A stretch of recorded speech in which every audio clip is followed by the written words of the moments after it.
Macho John Ned, and I'm sitting in a very cute little coffee shop in the Grove Arcade in Asheville, North Carolina, right across the street from Battery Park Apartments where I used to work.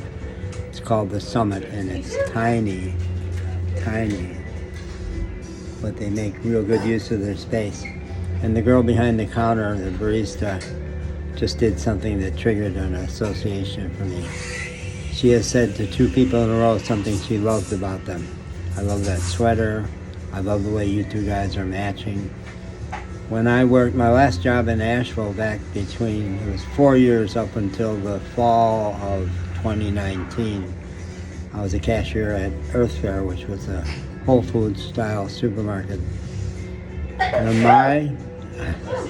big sneeze, I believed in affirmations my whole adult life. It's a skill I've really developed, is how to say something to people that is useful to them and fresh and alive and helpful.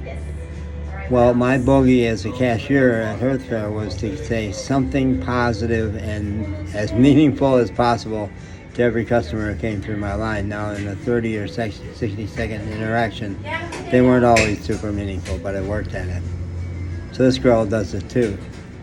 My first year out of Asheville, when the COVID hit and I went to the North Country and had a huge spiritual experience that had me changing everything and being super happy after 30 years of not,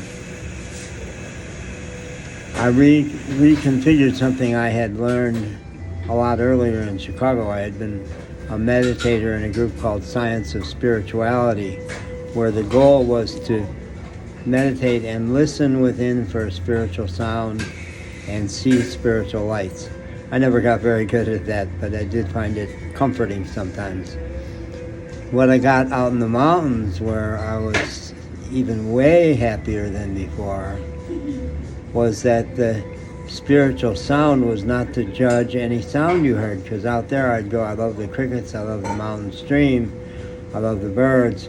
I don't like that motorcycle sound over there. And what I got was, no, don't judge any of the sounds. The man-made sounds are like the bass line, and the natural sounds are the treble clef. And don't judge anything you see, including any person. And those 2, they've stood me in very good stead for years since. I take it further sometimes, and instead of just saying don't judge, I practice loving everything I see. And it just happens. It happens that walking down the beach, everything I see makes me happy. Even here in Asheville, where it's suddenly cold, and I haven't experienced cold for several years, no, it doesn't deflect that at all. Not at all. So the benign gaze, the doing what this girl is doing, everywhere she's looking for what it is that makes her happy. Focus on. And for me, it's not even a labor anymore. It just is. Everything I look at.